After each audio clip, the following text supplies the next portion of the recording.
있었던 너는 고스란히 그 시간을 함께 해야 했었지. 때로는 엄마 등에 엎여 잠이 들고 때로는 승용차 뒷좌석에서 이리저리 둥글며 아기다운 응석 한 번 제대로 부릴 새가 없었구나. 비가 오면 형과 함께 우산을 쓰고 앞서가는 엄마의 뒤에서 고사리 손으로 혼자 우산을 쓰고 종종 뛰다시피 따라오던 우리의 모습은 지금도 아프게 떠오른다. 몇 년 전 비장애 형제자매 양육에 관한 교육을 듣던 자리에서 강사께서 하신 말씀은 신선하면서도 충격적이었지. 생각해보면 너무 당연한 일인데도 그때까지 엄마는 그 사실을 미처 깨닫지 못한 채 살고 있었겠구나. 장애가 있는 자녀를 키우고 있다고 해서 비장애 자녀의 마음을 모두 이해한다고 함부로 말하지 말라는 말씀이었어. 부모는 성인임에도 자녀의 장애를 받아들이기가 그토록 힘이 드는데 태어난 순간부터 발달장애 있는 형제와 함께 살아가야 하는 것은 비교할 수도 없는 또 다른 어려움이라고 말이야. 발달장애인 형제를 가진 강사님의 체험으로 나온 말씀이라 더 아프게 와닿더구나. 형을 가르치는 한편으로 너와도 많은 시간을 보내며 구김살 없이 자라도록 신경 써왔다. 여겼지만 어려서부터 속 깊던 내가 엄마인 나에게 말하지 못한 아픔이 있었을 거란 생각이 참 많이 미안했었어.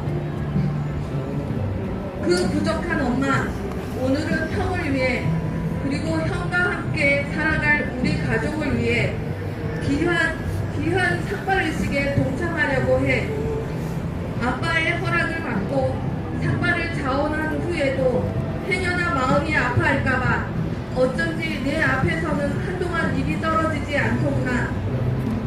쓸데없는데 예산 낭비하지 말고 엄마들 요구를 들어주면 될 텐데 망설이다 털어놓았을 때 감옥한 내가 던진 그 한마디가 엄마에게 바위보다 큰 힘과 용기를 주었단다.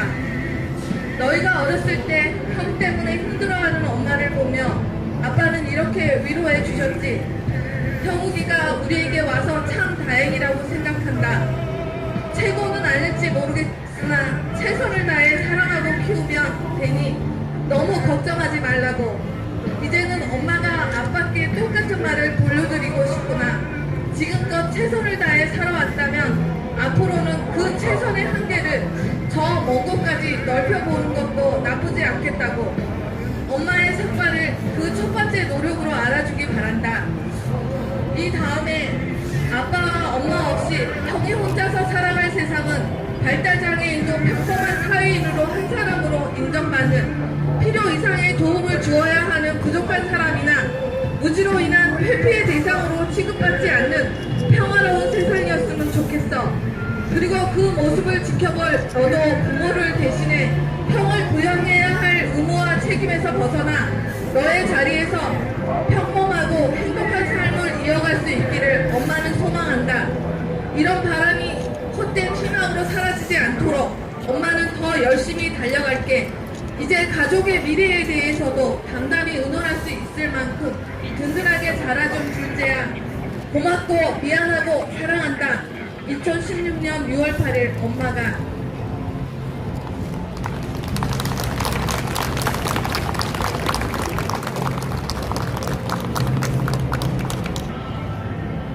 어젯밤 너는 나한테 그랬지. 엄마 울고 싶어.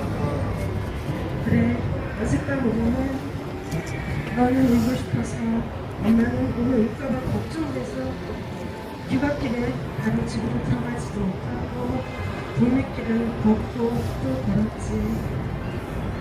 각자의 마음속에 뭐가 있는지 말을 하지 않아도 우리는 이미 알고 있었나 보다. 10살이 지나도 엄마 아빠라는 말 외에 말이 나오지 않아 걱정했던 내가 이제 내 감정, 기분, 원하는 거 다 말을 해. 어떤 때는 아주 시끄러워. 먹을 것만 보면 달려드는 거를 걱정만 하고 있었는데 세상에 그게 풀들 울리려는 흑인 안치병인 줄 누가 알았겠니. 소민아, 사랑하는 내 딸아, 너의 장애를 알고 난 후부터 그러니까 장애 부모로서의 삶이 시작되면서 엄마는 조금씩 달라졌더라. 성장했어. 그러고 나니 해야 할 일도 많아지더라. 내가 아니었으면 엄마는 장애가 뭔지, 이 땅에 아프게 살아가는 사람이 누구인지, 억울하게 살아가는 사람이 누구인지 알기나 했겠니? 그래, 이 사회 약자들에게 눈길이나 한번 주고 살았겠니? 딸 덕분에 엄마는 그동안 안 보고 못 보던 것을 보게 되었고 볼 수 있었고 알게 되었다. 그런데 참 아프더라. 참 많이 아프더라. 그러나 아프다고 아파할 수만 없는 게 또 엄마더라.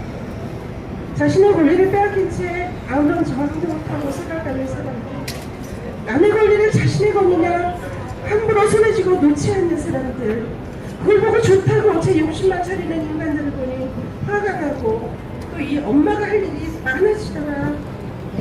내 딸 한 사람의 문제가 아니구나 아차 싶었지. 분야의 활동을 하면서 시설 조사라는 걸 했어. 그곳에서 만난 사람들, 아무런 표정도 없이 너무 예쁜 사람들, 아 내가 없으면 내 딸도 이런 데 없어 살겠구나. 뭔가가 몸을 확 훑게 지나가더라. 이건 내 딸만의 문제가 아니다. 발달 장애인은 시설 안에서도 약자거든. 함부로 때리고 밀고. 그래서 엄마는 장애인 인권 교육을 시작했어. 장애가 뭔지도 모르는 사람들, 인권이 뭔지도 모르는 사람들, 혹은 알면서 모른 척하는 사람들에게 이야기 좀 들어보라고 귀를 잡아당기며 전국을 돌아다녔지.